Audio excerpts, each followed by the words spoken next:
नमस्कार मित्रांनो, पुनश्च एकदा आपलं नाते समाजाशी या विशेष कार्यक्रमामध्ये स्वागत. आजच्या आपल्या अतिथी आहेत मिशन पॉसिबल फाउंडेशनच्या प्रमुख सौ पद्मिनी स्टंप, ज्या पुण्यात वास्तव्य करतात आणि कुत्र्यांना आणि मांजरांना, ज्या स्ट्रीट डॉग आपण ज्याला म्हणतो, रस्त्यावरचे जे कुत्रे असतात, मांजरे असतात, त्यांना ते सांभाळायचं काम करतात. नुसतं सांभाळत नाही तर त्यांना ते ट्रीटमेंट पण देतात. रस्त्यावरच्या कुत्र्या मांजरांना ते फीड पण करतात, खायला पण देतात आणि त्यांची जास्तीत जास्त काळजी ते घेतात. अशा मिशन पॉसिबल फाउंडेशनच्या पद्मिनी स्टंप यांच्याबरोबर आज अपन चर्चा करना आहोत. पद्मिनी जी, आपका बहुत बहुत स्वागत. Thank you. आपको नाते समाजाशी ये कार्यक्रम में मैं आपका स्वागत करता हूँ. Thank you so much. दोस्तों, हम पद्मिनी जी के साथ कुछ बातें करेंगे मिशन पॉसिबल फाउंडेशन के ऊपर कि इन्होंने इसकी शुरुआत कैसे की. मैं वेरी मच पूना की हूँ. पैदाइशी मैं पूना की हूँ, यहाँ ही पढ़ाई किया, यहाँ बड़ी हुई हूँ, यहाँ मेरी शादी हुई. तो 1975 में हम लोग दुबई गए और उधर ही मेरे बच्चे लोग छोटे से बड़े हुए. और 2006 में जब मेरा बेटा 28 साल का था, वो हमें छोड़ गया एक्सीडेंट में. तो उसके बाद में हम लोग उसको पूना लाए और वो यहाँ ही, मेरा बेटा यहाँ ही उसको है वो अभी. तो बात ऐसी हुई कि जब मैं बिल्कुल फुल डिप्रेशन में थी, एक फ्रेंड मुझे ले गई थी मिशन, दादा वासवानी मिशन में ले गई थी उनके आशीर्वाद के लिए. और दादा ने मुझे एक बात बोली, मुझे बोला उसने कि आप जानवरों की सेवा करें, क्योंकि वो तुम्हारा दर्द, बेटा जो तुम्हारा खो गया है, उसका वो दर्द नहीं ले सकेंगे, बट वो तुमको मदद करेंगे हील होने के लिए. और वो टाइम पे मैं अपनी ही परिस्थिति में थी, अपने ही दर्द में थी, तो मैंने इतना वो बात का ध्यान नहीं दिया. पर तीसरे दिन एक छोटा सा पपी रोड पे से मेरे लाइफ में आया और उसने मेरी लाइफ उसने पूरी चेंज कर दी मेरी लाइफ. पहले वो आई, उसका नाम मैंने मस्ती रखा था. फिर दूसरा, तीसरा, चौथा आने लगे मेरे लाइफ में. अब इतने साल के बाद और इतने सारे टाइम जो हमने सेवा की है, हमारे पूना के रास्ते के कुत्ते बिल्लियों की, उनकी जान बचाने के लिए, उस कोशिश करके उनकी जान बचाने के लिए, कि मुझे ये भगवान ने एक अपॉर्चुनिटी दी इनकी सेवा करने के लिए, मेरे ही गांव में और मेरे ही पूना के शहर में. मित्रों, आपने देखा कि 28 साल का लड़का जब दुबई में उसका निधन हुआ, तो उसने 3 महीने पहले उसके मम्मी पापा के पास विश किया था, कि इच्छा व्यक्त की थी कि मुझे कुछ हुआ तो भारत में ही लेके जाना, पूना में ही लेके जाना. और वहाँ से इनकी जर्नी पूना में शुरू हुई और आज ये मिशन पॉसिबल फाउंडेशन इसमें प्रमुख रूप से काम कर रहे हैं. तो मैडम, हम ये जानना चाहते हैं कि मिशन पॉसिबल फाउंडेशन, ये नाम आपने क्यों रखा और इसकी शुरुआत कब हुई? अच्छा, मेरे पास जो डॉग्स और कैट्स आते गए हैं एक के बाद एक, मैंने जब हमको ये संस्था, जब 300 डॉग्स हो गए थे और हमारे पास तो संस्था भी नहीं थी, क्योंकि बस लेते गए, सेवा करते गए, और हमने ऐसे सोचा नहीं कि अब हमको संस्था स्टार्ट करनी चाहिए. पर हम जब संस्था स्टार्ट किए और मुझे पूछा गया कि इसका नाम क्या रखेंगे, तो स्टार्ट तो भगवान ने हमारी दादा के थ्रू किए, दादा वासवानी के थ्रू, तो हमने बोला उसका नाम रखेंगे मिशन पॉसिबल. मैडम, हमको ये बताइए कि आपने मिशन पॉसिबल फाउंडेशन की शुरुआत की और आपने, दादा ने जैसे बोला आपकी जानवरों के लिए काम कीजिए, वो आपका दुख कम कराएंगे. हाँ जी. तो इसमें आपने जब शुरुआत की तो आपने सोचा था कि आप ये लेवल तक इसका इतना प्रॉब्लम इतना बड़ा होगा, और आज आपके पास 1300 कुत्ते और बिल्लियां, उनको आप पालते हैं, उनका ख्याल रखते हैं, और प्लस स्ट्रीट पे जो डॉग्स है उनको हर रोज 500 कुत्तों को, बिल्लियों को आप खाना खिलाते हैं। तो इसका थोड़ा सा जर्नी हमको आप बताइएगा। मैं तो, मुझे जो भी कोई बोलता है कि आप लोग ये कैसे करते हैं, मेरे पास अभी 1300, आज भी मेरे पास 1300 डॉग्स हैं, कुत्ते, और 300 से ऊपर बिल्लियां हैं। बहुत सारे लोग ये नहीं सोचते हैं कि जानवरों को भी जान दी है भगवान ने, और इनको भी पेट दिया है, और इनको खाना देना बहुत ज़रूरी है। मतलब अगर हम इंसान इनको खाना नहीं देंगे तो कौन देगा? ये लोग काम नहीं कर सकते, ये लोग भीख नहीं मांग सकते, बिल्कुल ही नहीं। तो एक आधी सूखी रोटी क्यों नहीं रहती? अगर हम लोग उतना तो अपन कर सकते हैं, उनको दे सकते हैं।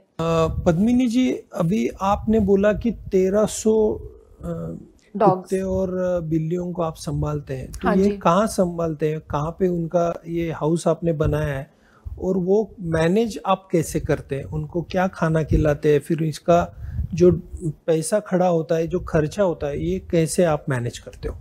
ओके, हमारे जो है, हमारे 2 सेंटर्स हैं। एक तो है पूना में, शंकर शेठ रोड के ऊपर। मेरा जो घर है वो पूरा मैंने इनके लिए अभी का रहता घर आपका? हाँ जी, मैं ये सब जानवरों के बीच में रहती हूँ। और क्या होता है कि वहाँ हम जो एरिया में है, वो एरिया एकदम मेन एरिया है, तो लोगों को भी आसान पड़ता है। जो भी एक्सीडेंट होते हैं या उनके अपने, जो मैं गरीब लोगों की बात कर रही हूँ, जो प्राइवेट डॉक्टर लोग के पास जा नहीं सकते, उन लोग बेचारे, अभी तो टाइम्स बहुत ही बुरे हैं, लोग अफोर्ड नहीं कर सकते हैं, तो हमारे पास आते हैं वो लोग, उनके खुद के भी पेट्स लेके और रोड के जानवर लेके। तो हम लोग उनकी सेवा करते हैं, हम लोग उनको प्राइवेट डॉक्टर्स के पास लेके जाते हैं, उनका खाने का देखते हैं, हर बात से, जो भी A to Z। मेरे पास 21 लड़के हैं काम करने के लिए, और 2, एक पूना में है हमारा शेल्टर, और एक है सासवड़ में, जादववाड़ी में। अमर सिंह जादव राव जो हैं, वो उन्होंने हमको जगह दी और शेल्टर हमने वहाँ बनाया, ये डॉग्स के लिए, कैट्स के लिए। वहाँ हमारे पास एक गाय भी है जिसको रेस्क्यू किया था हमने, छोटी सी थी वो, उसको रेस्क्यू किया था, अभी वो एक माँ बन गई है। और हमारे पास वहाँ एक रेड़ा भी है, जो बचपन में उसको काट के खाने वाले थे, पर हमने उसको रात के 1-1:30 बजे जाके रेस्क्यू करके लाया। अभी तो वो इतना बड़ा हो गया है, उसका नाम हमने भोला रखा है। वहाँ बिल्लीज भी हैं, उनके लिए कैटरी बनाई है हमने, और डॉग्स भी हैं। जो डॉग्स, वो कौन से डॉग्स हैं उधर, जो समझो उनकी उम्र हो गई है, वो लोग खाना नहीं नहीं कर सकते, खाना ढूंढ नहीं सकते, उनमें ताकत नहीं रहती, अंधे हो जाते हैं वो लोग, उनको बीमारियां हो जाती है ज़्यादा करके, जो बूढ़े डॉग्स रहते हैं। और हम लोग ऐसे रोड पे नहीं छोड़ देते डॉग्स। तो एक तो बूढ़े हैं, फिर जो बच्चे पैदा होके, समझो माँ आ गई, प्रेग्नेंट माँ आ गई, उसको समझो मैगेट वुंड था या एक्सीडेंट हुआ था और उसको बच्चे हो जाते हैं, वो बच्चे रोड पे नहीं जी सकते, क्योंकि वो लोग को रोड पे जीने का उनको मालूमात ही नहीं है। तो वैसे हैं। फिर एक्सीडेंट केसेस हैं, जिनको मार लगी है, हाथ पैर उनका एम्प्यूटेट करना पड़ा है। बहुत सारे मैगेट वुंड के आते हैं, जो बहुत बुरे कंडीशन में आते हैं ये लोग, तो उनको हम नहीं छोड़ते हैं रोड के ऊपर वापस। जिंदगी और मौत मैं सोचती हूँ क्या ऊपर वाला डिसाइड करता है, भगवान डिसाइड करता है, और जब उनका टाइम आता है वो जाए, पर हम वो डिसीजन हम नहीं लेते हैं उनको मारने का। अब रहा क्वेश्चन के संस्था कैसे चलती है, जब हमारे पास 300-350 भी डॉग्स थे, जब हम लोग कैसे वैसे मैनेज करते थे, डॉक्टर रवि कसबेकर जो हमारे प्रेसिडेंट है, वो उनका जो मतलब जो भी काम करके जो कमाते थे उससे मेरे हस्बैंड बच्चे मदद करते थे मुझे, और भाड़ा आता था मुझे मेरे घर का। पर अभी जैसे ही डॉग्स बढ़ते गए, मुझे भाड़े कर ही लोगों को एक एक करके निकालना पड़ा, और अभी डॉग्स वहाँ है मेरे वहाँ।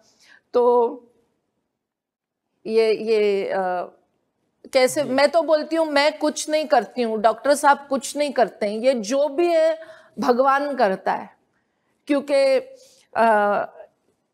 इतने सारे जानवरों को, मुख्य जानवरों को और मतलब अपाहिज जानवर लोग को संभालना एक दो जन की बस की बात नहीं है। ये ऊपर वाले का जो मर्सी है ना, वो मर्सी को हाँ, उनकी दया मया से ही ये काम चल सकता है, उनकी दया है ऊपर वाले की।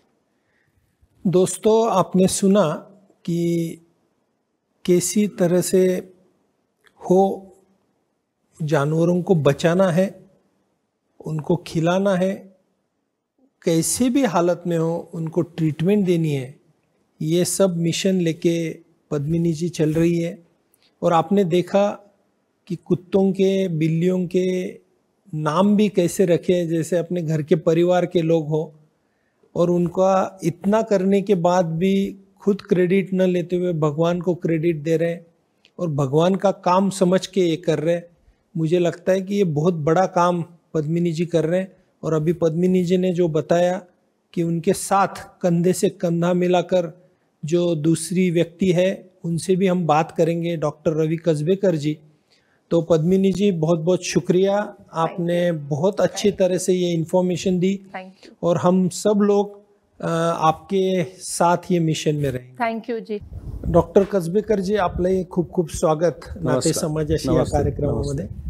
मित्रांनो, आपण आत्ता ऐकलं की पद्मिनीजींनी मिशन पॉसिबल फाउंडेशनचं सगळं कार्य सांगितलं, कुत्र्यांबद्दल सांगितलं, मांजरींबद्दल सांगितलं, आणि त्यांनाच खांद्याला खांदा लावून जे त्यांच्याबरोबर काम करतात ते डॉक्टर रवि कसबेकर यांची ओळख म्हणजे आपलं कॅन्सर हा जर विषय आला तर समोर डायरेक्ट रवि कसबेकर हाच विषय नेहमी समोर येतो. आणि ते डॉक्टर जरी असले तरी त्यांची म्हणजे मदतीची जास्त भावना असते नेहमी.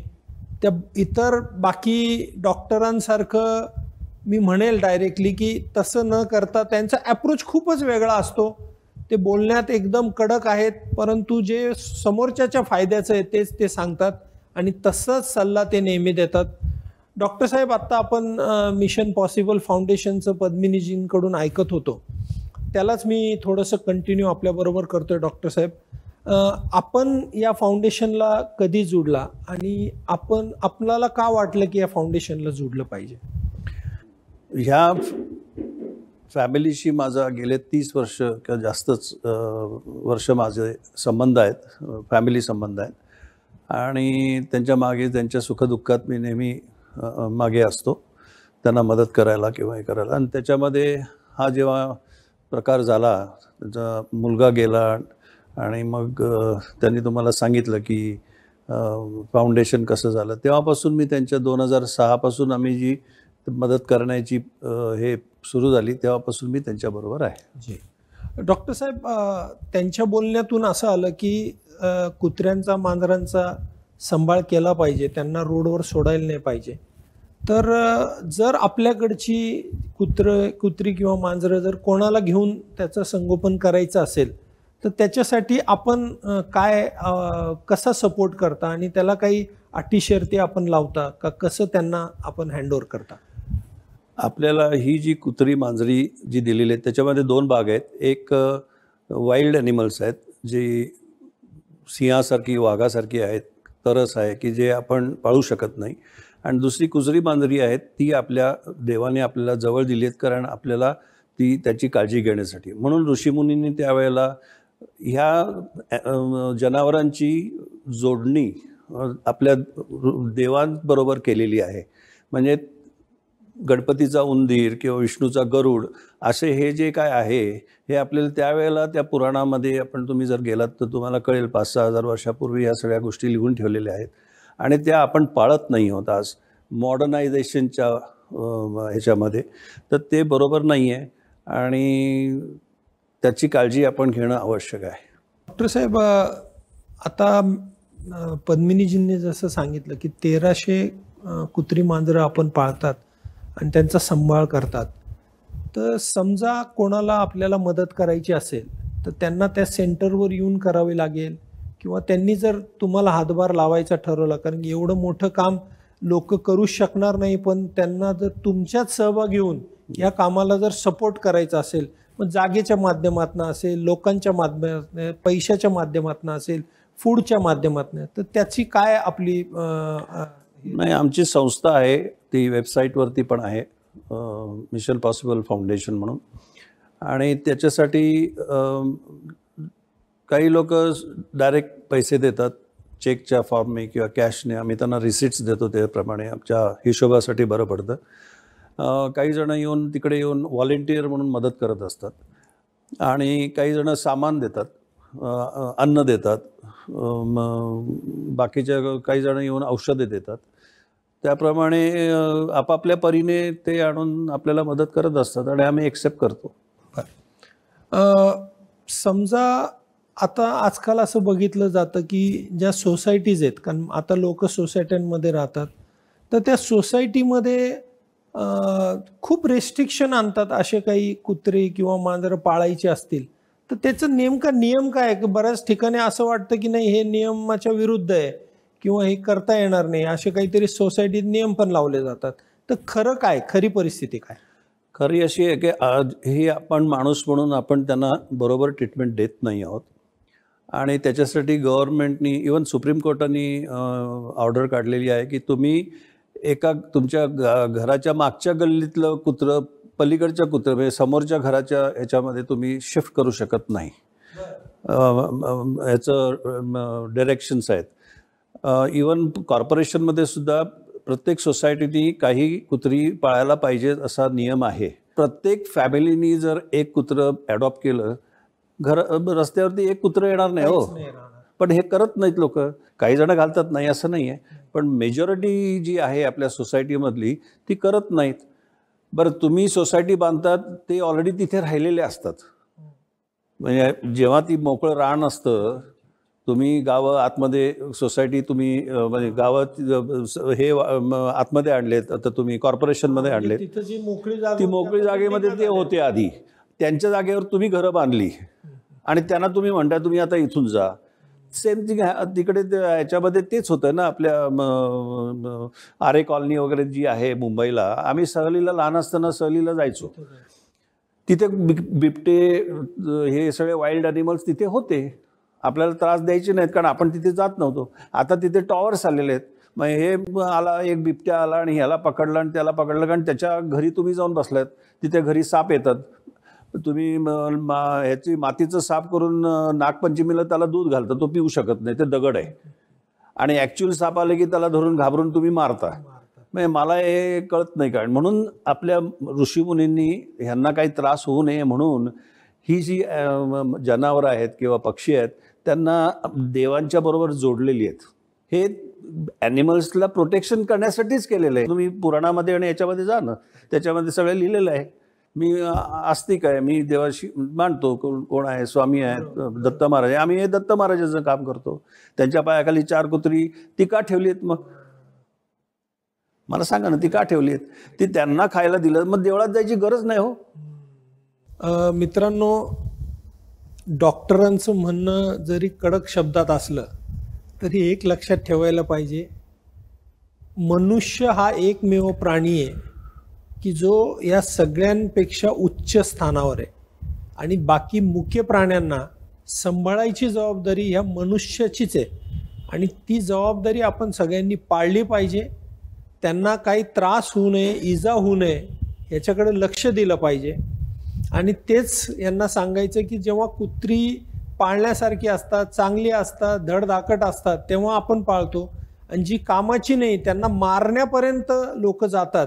तर या गोष्टीला आपल्याला बदलायला पाहिजे आणि मिशन पॉसिबल फाउंडेशनला होईल तेवढी मदत मी सगळ्यांना अपील करील की त्यांनी यांना मदत केली पाहिजे. डॉक्टर साहेब, एक शेवटचा प्रश्न मी विचारतोय की आपला आता भविष्यातल्या योजना काय? भविष्यात आम्हाला आपल्या शहरामध्ये हॉस्पिटल नाही. आमच्याकडे जे आहे आता हे त्यांना ते पाऊंड्स म्हणतात. पाऊंड्स म्हणजे तिथे न्यूट्रिंग फक्त होतं. समजा आता रात्री बेरात्री ॲक्सिडेंट झाला किंवा आजारी पडला किंवा कोणी रॉडनी मारलं आहे, कोणी काय केलं आहे, ते इंज्युर्ड झालेले पेशंट म्हणजे कुत्री मांजरी जी असतील किंवा किडे पडलेले येतात, मॅगेट्स झालेले, यांना कोणी बघतच नाही आहे. कारण हॉस्पिटलच नाही. कारण हे लोक आमच्याकडे गर्दी का करतात? कारण हॉस्पिटल नाही म्हणून. एकदा हॉस्पिटल झालं तर तिकडे ती जातील. आणि आपल्याकडे पुण्यामध्ये असं करणारं हॉस्पिटल पाहिजे अशी आमची कल्पना आहे आणि याच्या मागे आमची वाटचाल चालू आहे. मला असं वाटतं की जर या मागणीला पुढं नेलं आणि जर एखादं चांगलं हॉस्पिटल झालं तर मला वाटतं खूप मोठा विषय हा हाताळला जाईल. आज आपण बघितलं मिशन पॉसिबल फाउंडेशन हे किती मोठं काम या मुक्या जनावरांवर करतंय. कुत्र्या मांजरी असतील आणि यांचा संदेश पण आपल्याला नीट पोचवायचा आहे सगळ्यांपर्यंत आणि ह्यांना आपण सगळेजण साथ देऊया. डॉक्टर साहेब, खूप खूप धन्यवाद. आपण आलात आणि ही चांगली माहिती आम्हाला सगळ्यांना दिली. मित्रांनो, भेटूया पुढच्या भागात नातेसमाजाशी या कार्यक्रमामध्ये.